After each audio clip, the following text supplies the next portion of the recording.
All right. Sorry, Renee. Sorry, Renee. It's everyone else. It's not you. And Justin's good. Oh, no. Michael. All right. Maybe we have time at the end. All right, we're gonna start by going over the homework. I do want to point out, if you haven't seen the board yet, there is no actual homework tonight. You are going to have a water cycle quiz on Monday. And that includes this kind of stuff that talks about, so I know it's not quite the water cycle, but the soaking in, the runoff, the capillary reaction, basically everything we did up until today. Pages 1 through 9 will be on the test on Monday, or quiz on Monday. Okay. 10. It's only gonna be 10 questions, which means 1 wrong, a 90, 2 wrong, an 80, 3 wrong, a 70. All right, anyway, so let's make sure you're good with this homework. This homework was longer than the quiz is gonna be. So this is the kind of stuff you need to know for the quiz. So make sure you're paying attention. Always read all the words, because if you skip this directions up here, you're missing a key point for what's going on in the picture. It says during a heavy rainstorm, soil samples A and B both became saturated with water. However, 10 minutes after the storm ended, the soils appeared as shown below. So I want to start with, what does that mean? Both became saturated. They became full. They were both full of water. And according to the picture, the black stuff is water, the white stuff is air, and the gray stuff is rocks. So they were both filled up to the top, just like A. A is still saturated. B used to be at the top, but 10 minutes after, the water had gone down to nearly the bottom. And it says, which statement best explain the observed change in the water content of the soils? Well, how come A is still full and B has emptied? The permeability. That means the permeability, the ability of water to soak in. The ability of water to soak in of B was greater than A. Now, not you two.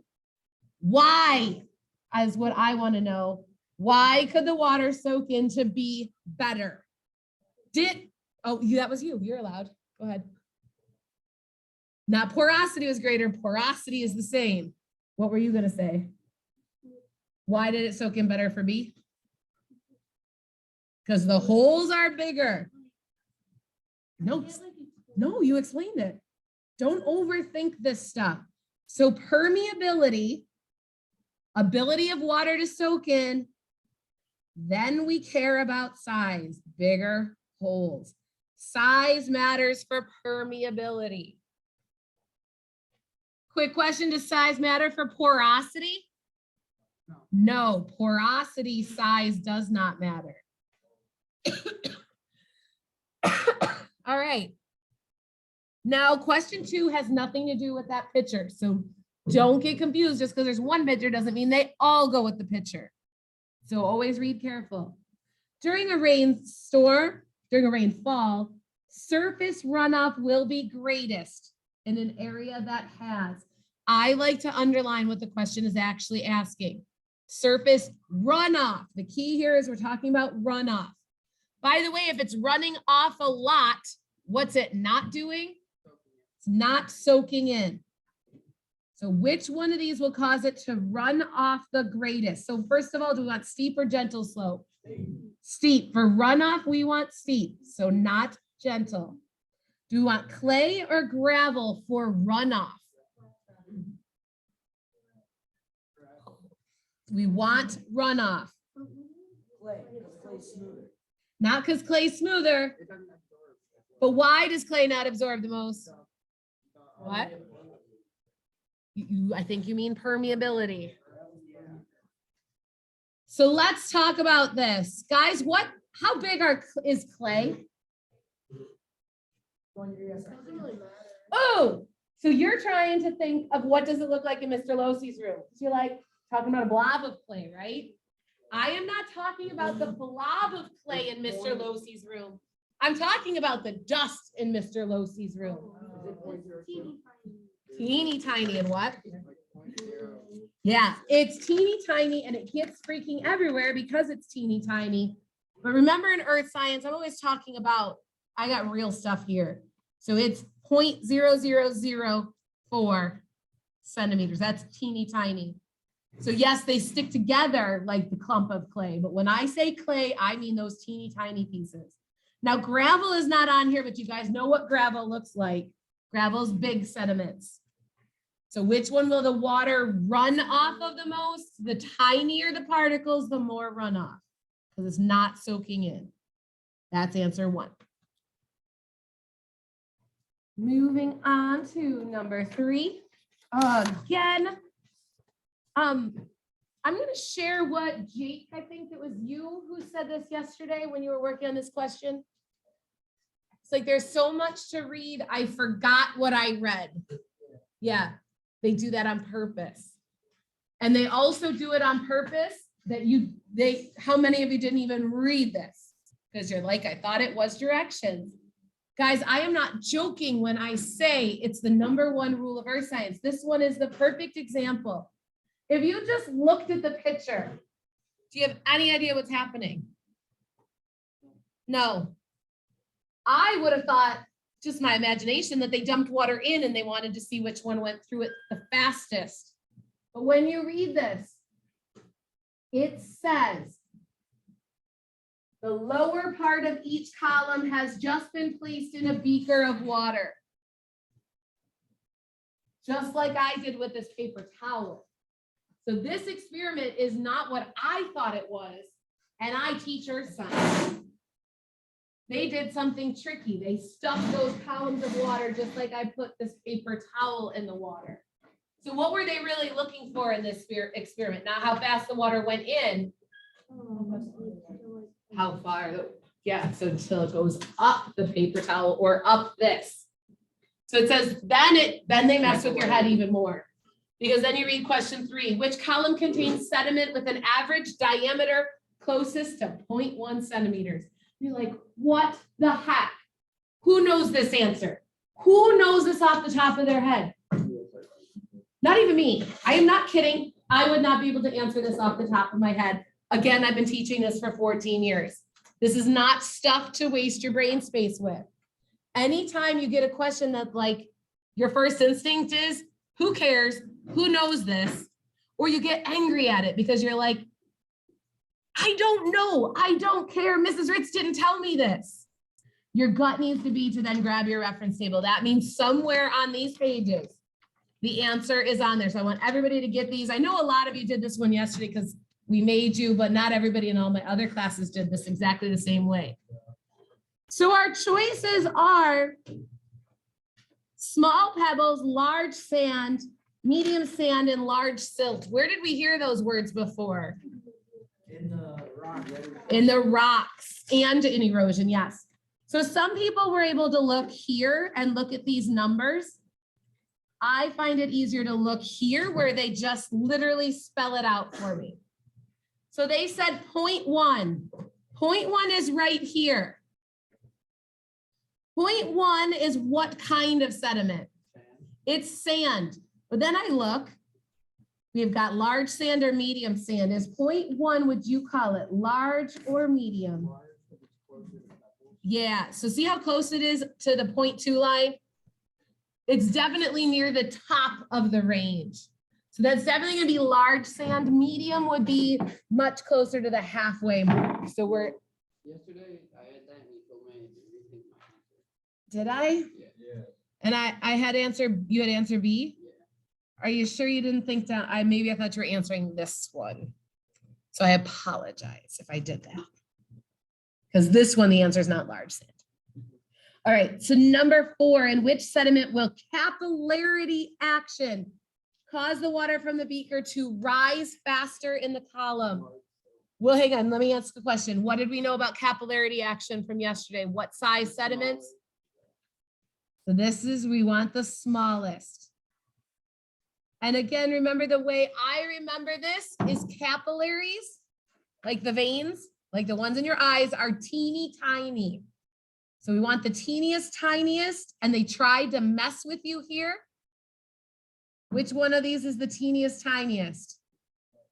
Silt is the smallest. Even though they call it large silt, it's still the teeny tiniest on the list. Again, what list am I talking about? This list.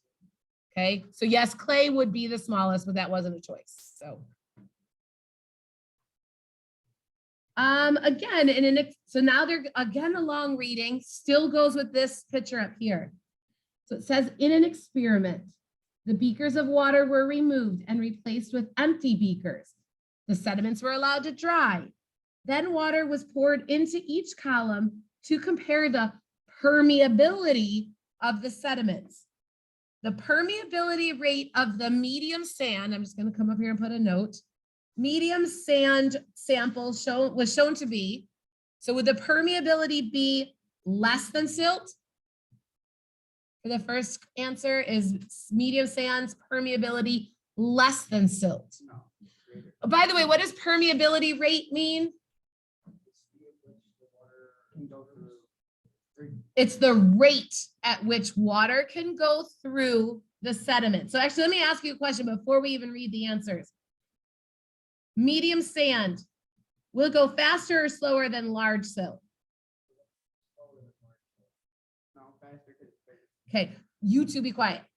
The rest of you think. I appreciate your participation. Thank you. But no one else is even trying. I can see it. You're just waiting for Justin and Jake to answer. And I appreciate you two. But I want the rest of you. Hey, Danny. Which one are they going to go through faster? The medium sand, which looks like this one, or the large silt that looks like this one? Which one will go through faster? The larger one. So, and you meant larger, and I know you said medium, whatever. You meant this hand. So the larger the particle size, the faster it'll go. So you all know the concept, but the wording here is awful. I hate this wording. It makes me confused. So let's read it carefully. The medium sand will go faster than the silt. So let's read this. Will the permeability of the medium sand be less than the silt? No. So right off I don't even need to read the rest because I know it's not less than the silt, but I will double check. Is it less than the pebbles? Will the permeability be rate less than the pebbles? Yeah, that one's right. I'm just going to circle that for the record. Less than the silt? I know it's not that. More than the pebbles? No. Thank you. Will it be greater than the silt? Yes, I like greater than the silt. But will it be less than the pebbles or greater than the pebbles? Less than the pebbles, not. I hate that wording. I hate it, I hate it, I hate it. So when you get to ones that the wording is messing with you, I need you to slow down. First, think about the concept, then double check the reading a couple times because that's awful, just awful. All right, which graph shows the soil permeability and the runoff? I don't want to look at the answers. I want to make my own. Permeability, runoff. And this side's going to be low. This side's going to be high, low, high.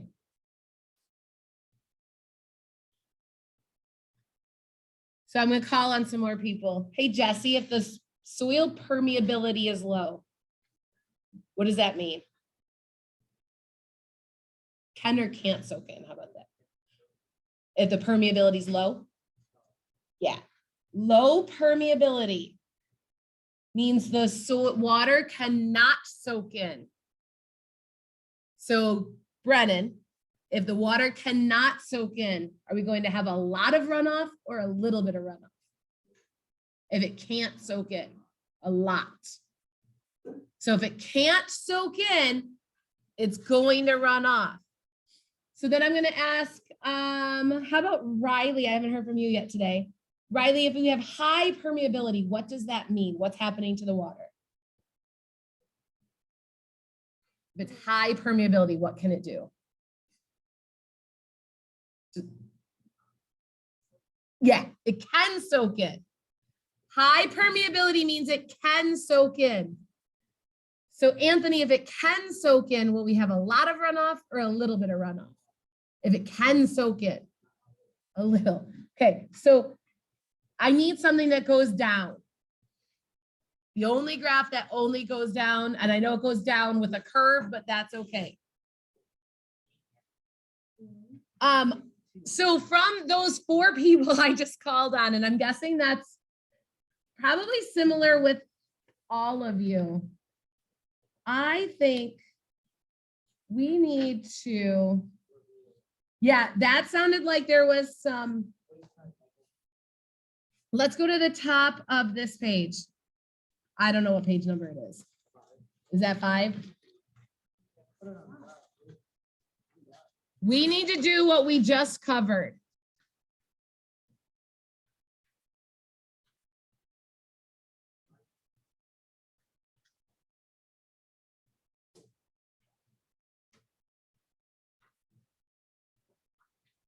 So let's review. This is literally what I just called on you 4 people for. So guys, what does it mean if we have high permeability? What's the water doing if it has high permeability? Can soak in good. I know that's not proper English, but you know what I mean. High permeability means it can soak in good.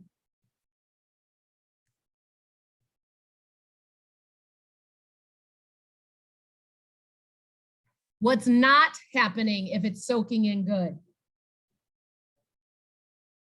Little runoff.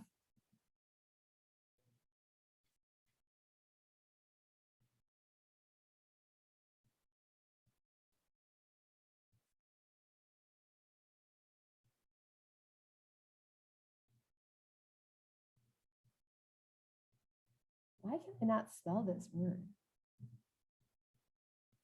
Low permeability. A low permeability, just like if I say a low grade, means you didn't soak in much of your earth science. Right, so it's not soaking in, which means a lot of runoff.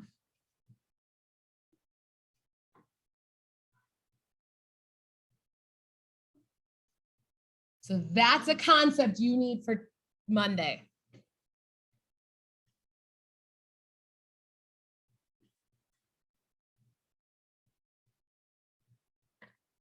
All right, so back to our homework if you're good with that.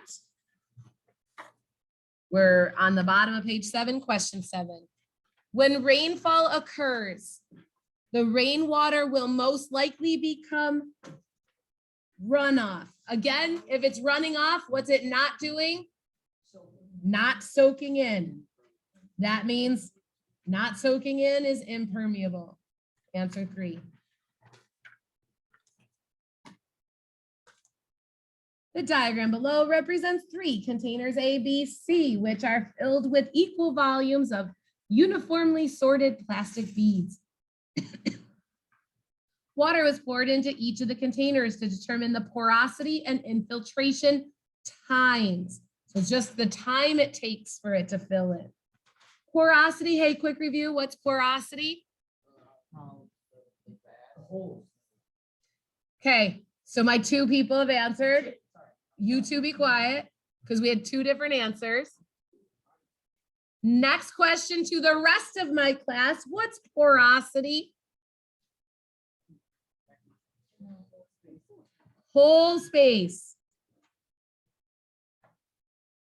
Porosity is whole space. What did we say about the whole space and size?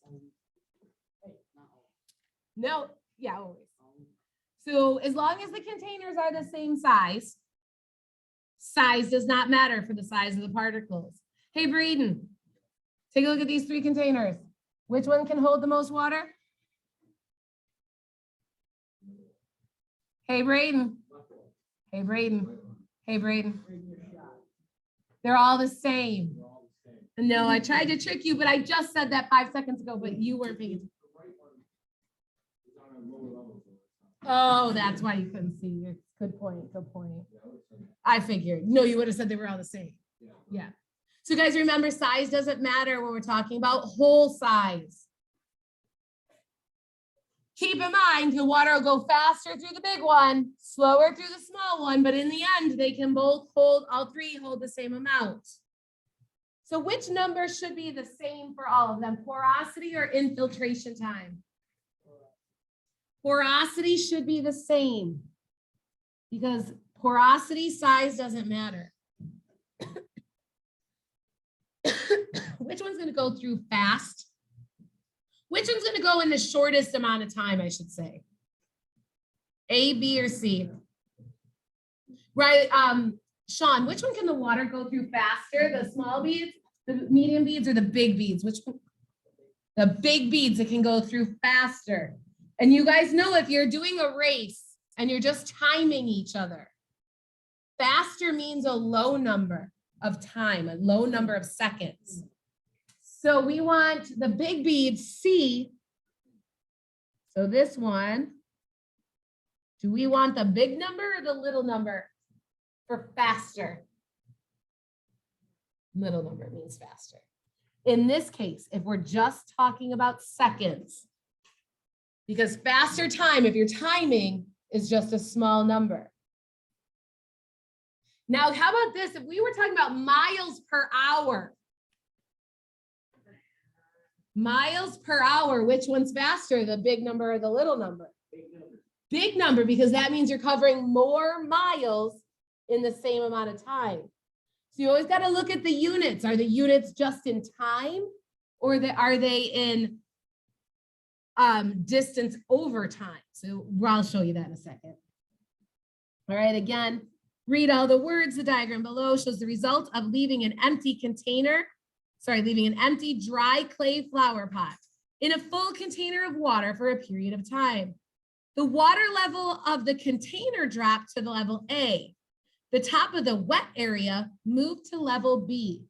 So it means this was dry, but the pot got wet all the way up to B. Why did the level B go higher than level A? This is this. Why did the paper towel get wet all the way to the top?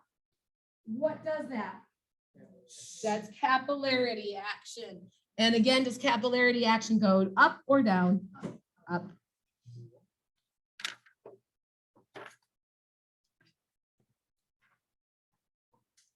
Which surface soil conditions will the most, now they changed up this question. Most infiltration, again, most infiltration. Is that soaking in a lot or not soaking in? Most infiltration, Nate, does that mean it's soaking in good or soaking in bad? Good. Which one of these will cause a good soaker? Do we want steep or gentle for good soaking in? Good soaking in. Gentle. We want gentle for good soaking in. And do we want for good soaking in impermeable or permeable? Permeable. For good soaking in, we need to be permeable. Here we have, during heavy rainfall, runoff will be greatest in soil that has an infiltration rate. Here's what I was talking about 5 seconds ago. Centimeters per second. Centimeters per second is similar to miles per hour, but it's obviously just small, different numbers. But we have 0.1 centimeters per second. What does that actually mean?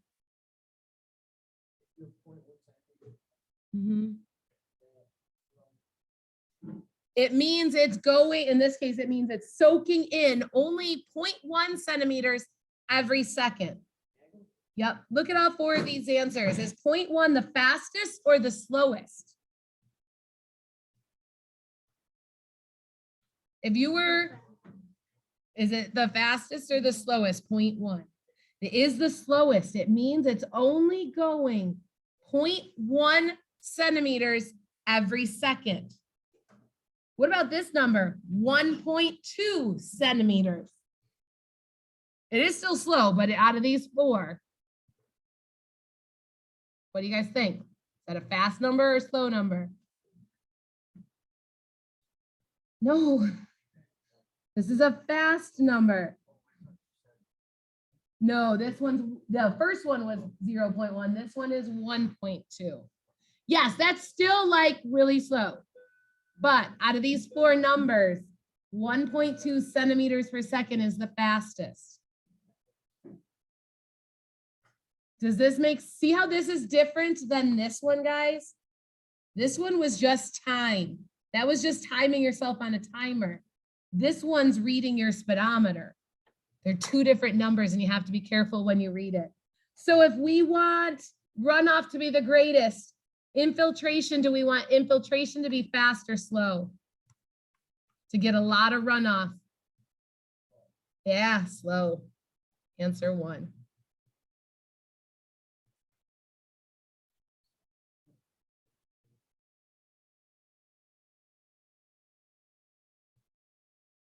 Last, or almost last one. Which condition makes surface runoff? Again, they just changed the wording. Surface runoff the most likely. If it's going to run off, what's it not doing? Not soaking in. Which one will it not soak into? It would be C, but that's not a choice. Is it on there? Am I, where am I reading? No, we're on 12. Like, that's not an answer. So do we want the gradient to be low? To run off? No, we want the gradient to be high. Permeability rate exceeds the rate of rainfall. What the heck do those words mean? Soaking in faster than it can rain. Is that runoff or not runoff? No, that's soaking in. We don't want that one. Surface soil pore spaces are filled. Can soak in if they're can't soak in, so it'll run off. That's the answer. And again, most runoff for question 13, we want steep and impermeable. That is answer 4. 4. Steep and impermeable, cannot soak in. All right, again, you have a quiz on Monday. It's on all of that stuff. We done? No, we are very far from being done. We got to start.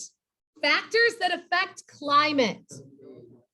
Page 13. So when I say climate, what do you start thinking of? The weather, but is it just like, hey, it's raining today and it's cold? No. I like to think of climate as you're an exchange, you got an exchange student coming to visit you for the entire school year. And they call you and they're like, I don't know what kind of clothes to pack. And you tell them, what would you tell them for Buffalo for the whole school year? Hoodies and pants. So when they get here in September and they're still here in June, July? Everything. So that, okay, so stay with me. We're almost out of time, so you do have to stay focused here. So to dress for Buffalo weather, you need just about everything, right? You need a good swimsuit. You need a good snowsuit, especially if you're gonna be outside in the winter. You need shorts and t-shirts and maybe tank tops. You need pants and hoodies. You need flip-flops, you need boots, you need sneakers. You don't need, but they're going to enjoy their time here. They probably want some sort of sandals on their feet.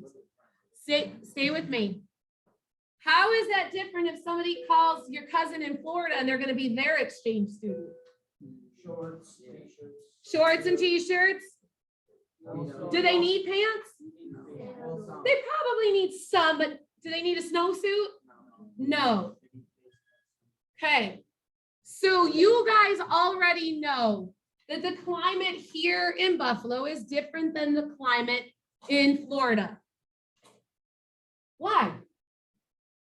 It's southern, It's closer to the equator. So you guys already know this, that so factors that affect climate right at the top of page 13. You already know that your latitude. And again, what does your latitude mean? If you're closer to the equator or you're closer to the poles, you have a high latitude. If you're farther from the equator, or if you're closer, oh my gosh. Trying to rush and I'm not thinking. Braden, please get this done, okay? So if you have a high latitude, that means you're close to the poles, you know it's cold. If you have a low latitude, that means you're close to the equator and you know it's hot.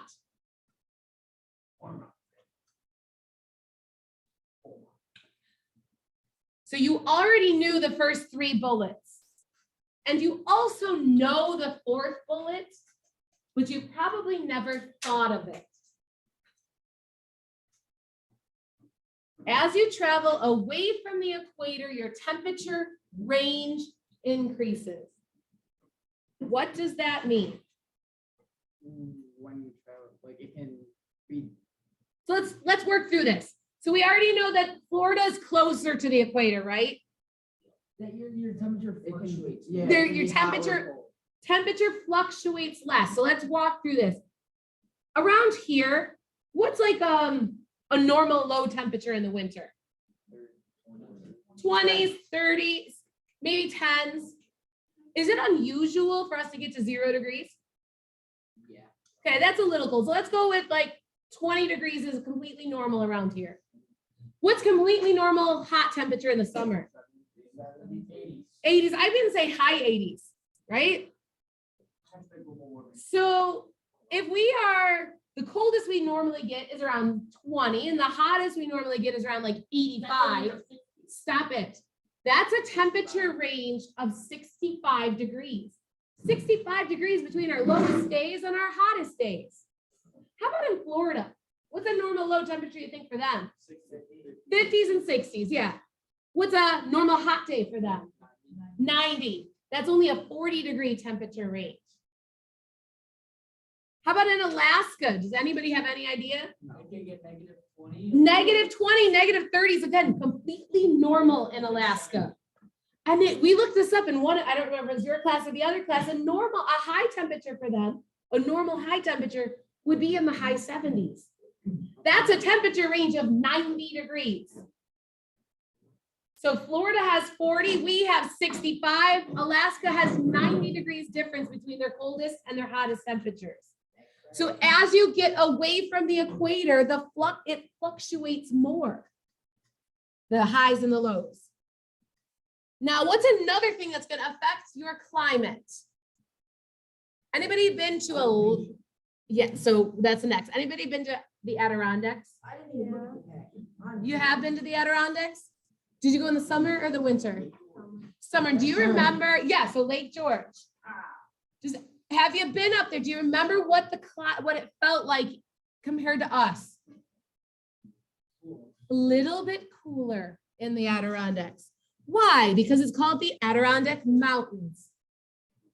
So the elevation, which is how high you are, your altitude, you know, and you already know this because what's at the top of mountains when you see them in pictures? Snow, even in the summer.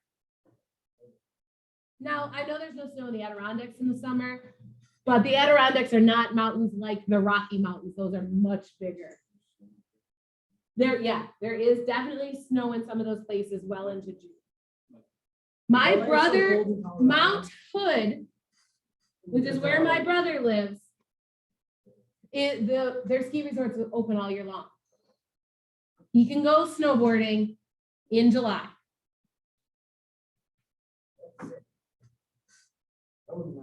So again, you already know it's colder at the top of the mountains, but what you might not have thought about is the temperature range again. Is the temperature range on a mountain smaller or bigger? Smaller. Like, and how did you know that already? Because it's gonna be cold. It's cold all year long. Yes, it gets a little bit colder in the winter, but it's still pretty darn cold in the summer too. Now, the next thing that is going to affect your climate is how close you live to a large body of water. And by a large body of water, I mean like Lake Erie. So this is the next, uh-oh. So. You Look at it.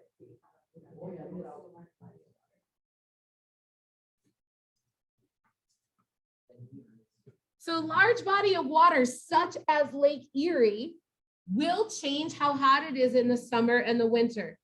Lake Erie actually keeps us a little bit warmer than other places in the winter and a little bit cooler in the summer. And that's because in the winter, it's blowing air that might be above freezing. As long as it's not frozen, Lake Erie is about 32 degrees, which is sometimes warmer than our temperatures.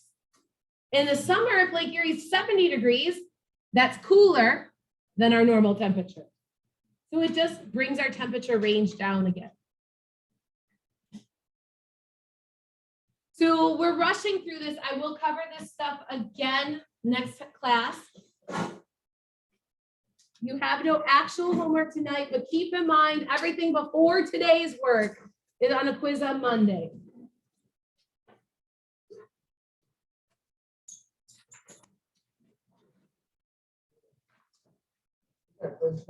No, Monday.